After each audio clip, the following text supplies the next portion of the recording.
Hello বন্ধুরা, কেমন আছো তোমরা সকলে? আশা করি সকলে ভালোই আছো। তো মৌ অ্যান্ড ইভান চ্যানেলে তোমাদের সবাইকে স্বাগত। তো মকর সংক্রান্তি উপলক্ষে সবাই তো পিঠা ভাজছে। তো আমিও ভাবলাম আমি যখন মালপোয়াটা ভাজছি, তো তোমাদের সাথে আমি একটু মালপোয়াটা কীভাবে বানাই সেই রেসিপিটা একটু শেয়ার করি।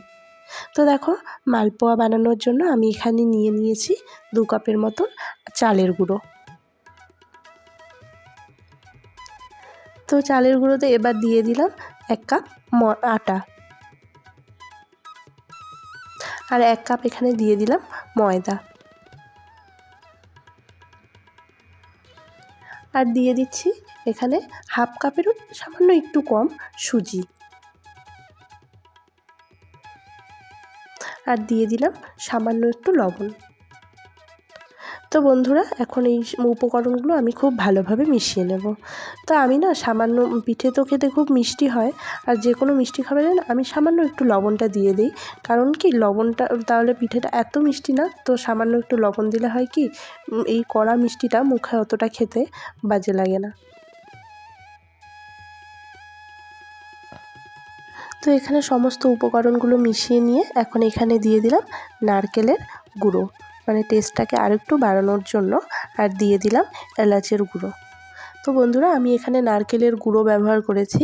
তোমরা চাইলে কিন্তু নারকেল, যে বাড়ির কুচনো নারকেলটা থাকে কুড়োনো, সেই নারকেলটাও ব্যবহার করতে পারো। এতে কিন্তু টেস্ট আরও দ্বিগুণ বেড়ে যায়। আমার কাছে যেহেতু কুড়োনো নারকেল ছিল না, নারকেলের গুঁড়ো ছিল, তাই আমি নারকেলের গুঁড়োটাই ব্যবহার করলাম। তো আর এখানে নিয়ে নিয়েছি পরিমাপ মতন, মানে 1 কাপ চিনি। তো এই চিনিটাকে আমি ভালো করে গরম জলে একটু গুলিয়ে নিয়েছি। তো তোমরা চাইলে কিন্তু এমনিও ব্যবহার করতে পারো। আমি একটু গরম জলে গুলিয়ে নিলাম, তাতে কী হয়, তাড়াতাড়ি জিনিসটা মিশে যায়। তো এখন এখানে সামান্য সামান্য অল্প অল্প করে, একবারে দিয়ে দেব না, একটু অল্প অল্প করে ভালো করে সেই মানে মিশ্রণটার সাথে মিশিয়ে নেব। তো দেখো, এটা কিন্তু খুব ভালো করে আস্তে আস্তে অল্প অল্প করে চিনির শিরাটা দিয়ে আমি মিশিয়ে নিচ্ছি। এটা এতটাই সুন্দরভাবে মেশাতে হবে যাতে কোনো রকম গুঁড়ি গুঁড়ি গুঁড়ি গুঁড়ি না থাকে। একদম খুব ভালো করে, একদম মিহি করে এটাকে মিশিয়ে নিতে হবে।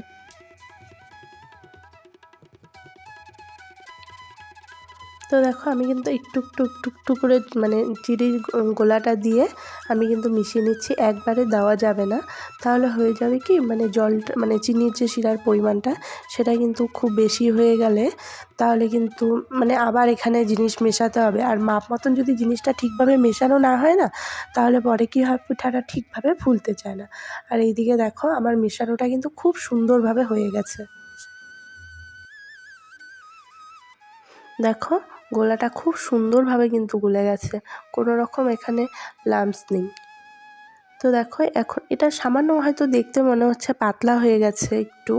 তো এটার মধ্যে যেহেতু সুজি, চালের গুঁড়ো আছে, তো এটা আমি কি করব, 1 ঘন্টা বা 2 ঘন্টার জন্য একটু ঢেকে রেখে দেব।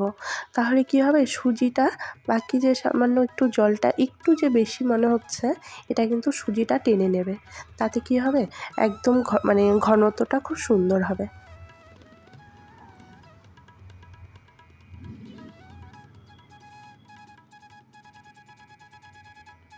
তো এটা আমি 2 ঘন্টার জন্য এখন রেখে দেব রেস্টে।